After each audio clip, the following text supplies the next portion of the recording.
Feudal Japan.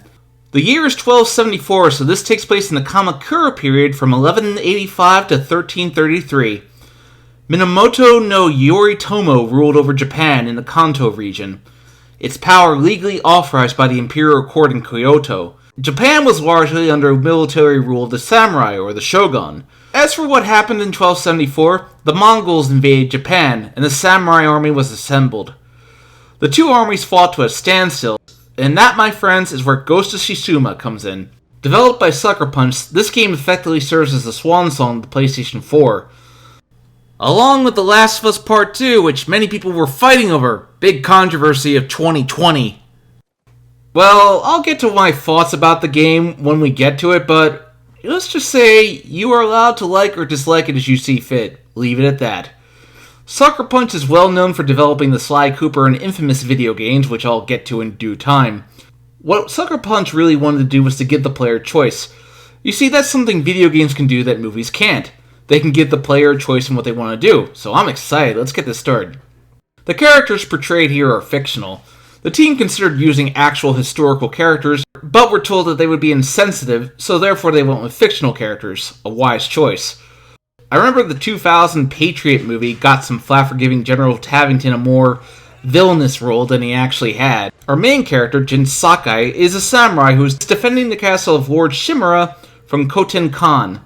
But the battle is a disaster. Most of the samurai are wiped out and Jin is nearly killed. He is saved from death by a young woman named Yuna. When Jin attempts to rescue his uncle, he is nearly killed again. Thus, Yuna tells Jin that in order to rescue his uncle and his home from the Mongols, he must become a ghost of Tsushima. But with so many Mongols and so few allies, Jin may have to sacrifice everything, including his honor. Our main character, Jin, is an orphan. His mother died of illness when he was young, and he was unable to help his father as he was brutally murdered, so he was raised by his uncle, Lord Shimura. Shimura instilled in Jin a strong sense of honor. Always fight directly. Don't stab anyone in the back. But Jin quickly realizes after his foolhardy attempt to rescue his uncle that fighting honorably isn't going to stop the Mongols. So Jin becomes less of a samurai as the game develops and more of a ninja. He starts off a rigid, stoic samurai, but generally opens up as time goes on. Jin has enough of his own personality, but is also a tool for the players to experience the world of Tsushima with. He's defined by his relationships to other characters, particularly in former comrades becoming enemies, or the wedge he drives between his uncle for his less than honorable tactics. Honor died on the beach. The Khan deserves to suffer. Lord Shimura is Jin's uncle, and rescuing him makes up most of Act 1. After he's set free, he insists on Jin fighting the samurai way of Bushido. But, unfortunately, he is rather set on having Jin fight the honorable way, and he's horrified by Jin's tactics as the ghost. Jin! What are you doing? Clearing the way. Not like that. Never like that.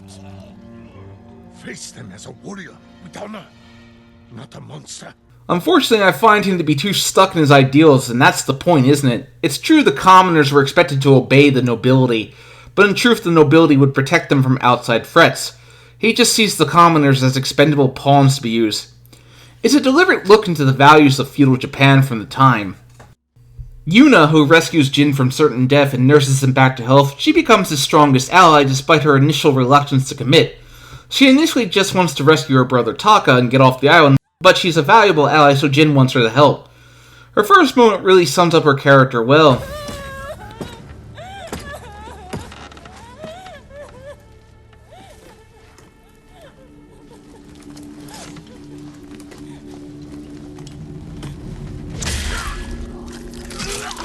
If anything, Lord Shimura and Yuna are like an angel-devil sort of dynamic.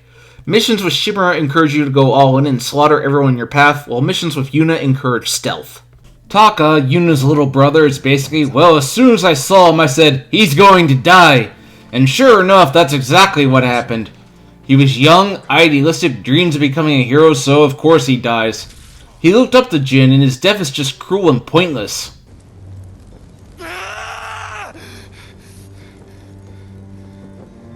That being said, the grappling hook he gave Jin is very useful, and it's a nice little tool that comes in handy throughout the adventure. Jin's other allies include Sensei Ishikawa, who is kind of a jerk. He's a staunch perfectionist. His arc revolves around finding his people turned evil named Tomo.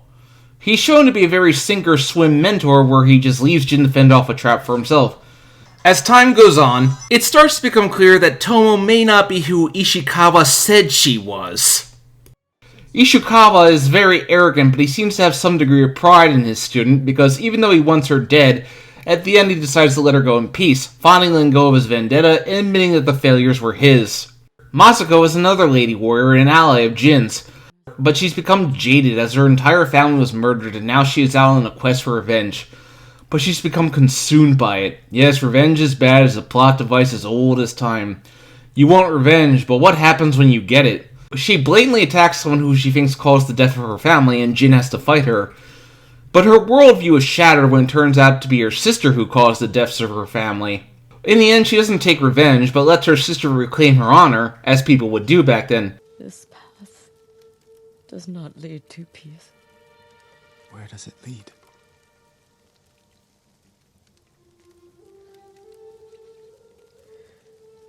I don't know. I have to continue walking it to find out. Norio is a warrior monk, so thus he has their principles. But when he discovers what the Mongols did to his older brother, he has a crisis of faith and thus burns down a village just to kill the general that did it. This all ties into Jin's character arc. He's watching his friends throw away their ideals for revenge, much like he's doing. Kenji is, well, he's the comic relief. He means well, we're just not sure if he is well. Jin constantly has to bail him out of problems, but he does prove to be a worthy ally in time. Yuriko, Jin's mother figure, is a rather sad story. She's grown quite senile in her old age, but she's able to give Jin some final gifts. Although there are some implications that she was sleeping with Jin's father, but her final moments with Jin are tender. And my family. Jin is lucky you take such good care of him. Now tell me what you see. Yuriko?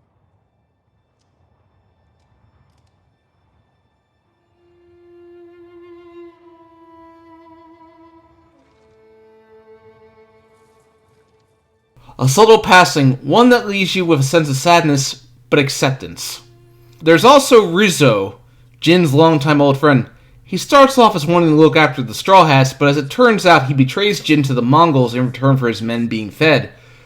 Jin tries to redeem him, but Rizzo refuses. There's a brief moment where he seems to regret it, which creates a bit of contrast with him and Taka later, but when they meet at the end of Act 2, Jin is far past the point of forgiving him and exposes Rizzo as a coward. So Jin finally puts an end to his former friend. Makes me wonder why Naruto couldn't do this for Sasuke. I know that's shown in different principles there. Finally, that leaves us with our villain, Koten Khan, who doesn't appear very much, but a lot of his actions show throughout the game. He rewards submission and punishes oppression with death. He offers Taka the chance to live by killing Jin and brutally executes him when he fails. He's an effective foil to Shimura. While Shimura is obsessed with honor and tradition, the Khan is pragmatic and flexible. He's also willing to learn about his enemies, while Shimura refuses to study the Mongols. Near the end of Act 3, Jin finally corners the Khan, and he proceeds to fight pragmatically, so Jin must adapt as well. But I did enjoy the final blow.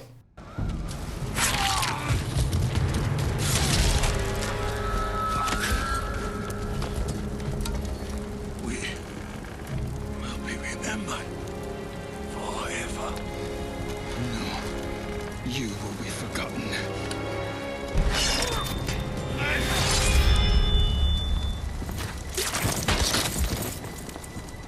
The central theme of the story is of the upper class and peasant class.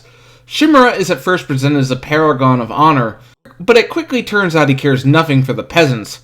Jin ultimately abandons the honor instilled in him and incites rebellion in the peasant class. The samurai code was built upon the oppression of the lower class, and it means very little when the opposing armies won't abide by it, and in fact, use it to their advantage. That's the driving question. What do you sacrifice to save your home? So I really like the story, and the characters are interesting enough. One particular moment was a real gut punch that I won't give away here. I will say this, the graphics of the game look absolutely beautiful. It really is a testament to how far we've come in the 7 years it's been since the PlayStation 4 came out. The landscaping is beautiful, and one of my favorite things to do is to just travel around the world, helping out where I can and just seeing the world. The music is top-notch too, it's incredibly fitting, and it's a tribute to old samurai films. There's another filter that allows you to play the game in black and white to really capture that old samurai film feel, and I recommend trying it out. The game's frame rate is a little hard to define. I've been told it runs better on a PS4 Pro, and I've run into a few glitches here and there.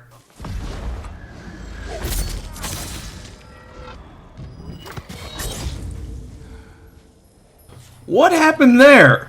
Also, on PlayStation 5, it runs at 60 frames per second. I wish that was the standard. The game is divided into 3 acts, with each act focusing on a different area of Tsushima.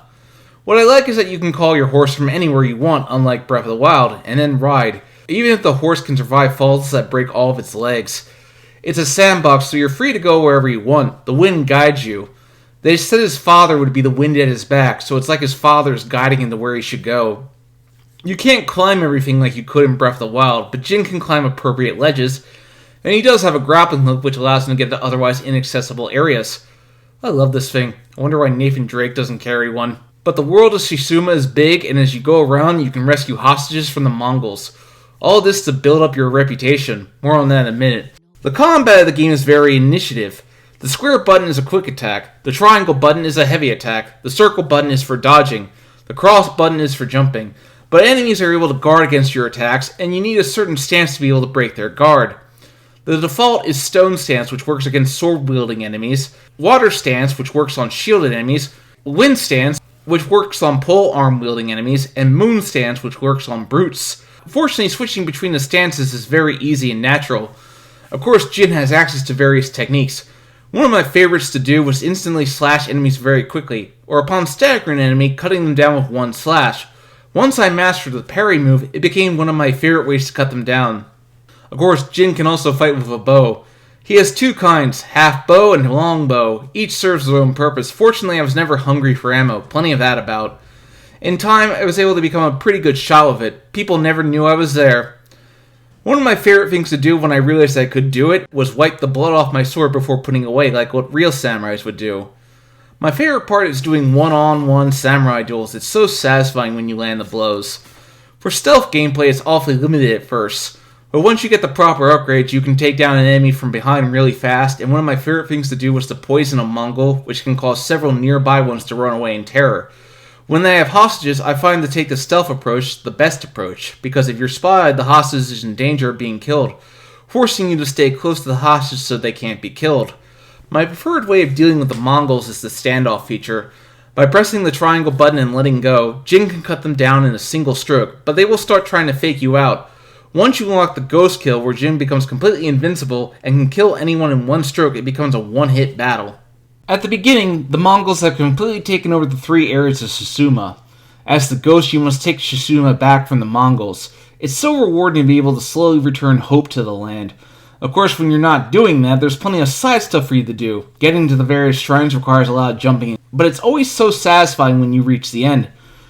There's also when you have to chase foxes. I've never chased after a wild fox. Are they really this friendly? I'd rather not find out. Jin can also take hot baths where he can reflect on things, and he gets a little bit of health increase when he does so. My personal favorite mission was liberating the farms, as it really gives a sense that you are rebuilding the island and giving back to the people. There were some QTEs, such as the bamboo strikes, which I found more annoying than anything else.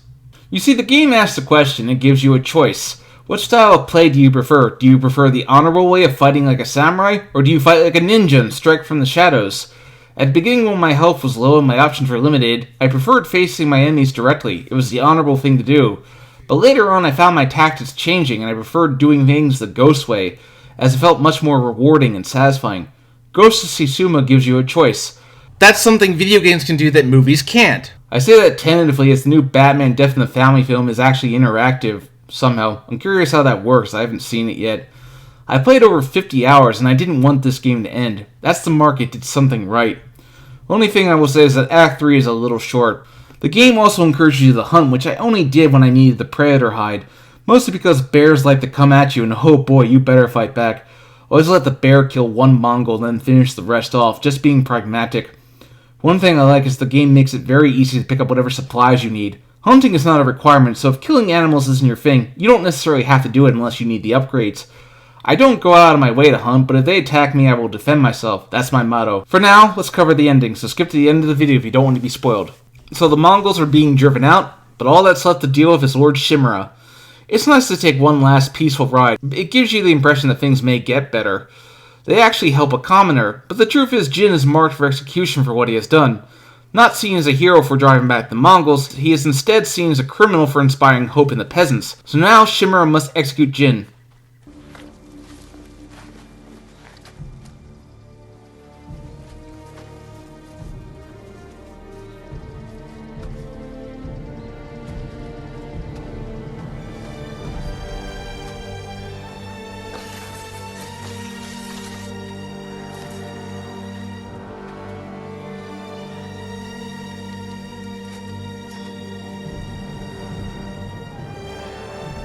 So the final showdown, nothing is at stake, just a final fight to see if you deserve to live. I don't find him particularly hard, but once he's down you get a choice. Do you execute your uncle, or let him live and walk away, fully embracing yourself as the ghost? Well, I'm not sure which choice is really right. I like when games give you a choice to the ending. It says a lot about the player and what choice they make. I did 2 save files for both choices, and I'm not sure what I prefer. It ultimately doesn't affect anything, it's just a matter of preference. All in all, Ghost of Tsushima is a fantastic game and an excellent way for the PlayStation 4 to go out. There will be a sequel. After all, history does record that in 1281, the Mongols invaded again with a much larger force. So, there's your sequel right there. So I fully recommend Ghost of Tsushima. If I scored it, I would give it a 9.5 out of 10. Just some technical hiccups that bring it down. It is more than a damn worthy finale for the 8th generation of consoles. Now play it on PlayStation 5. It's worth it.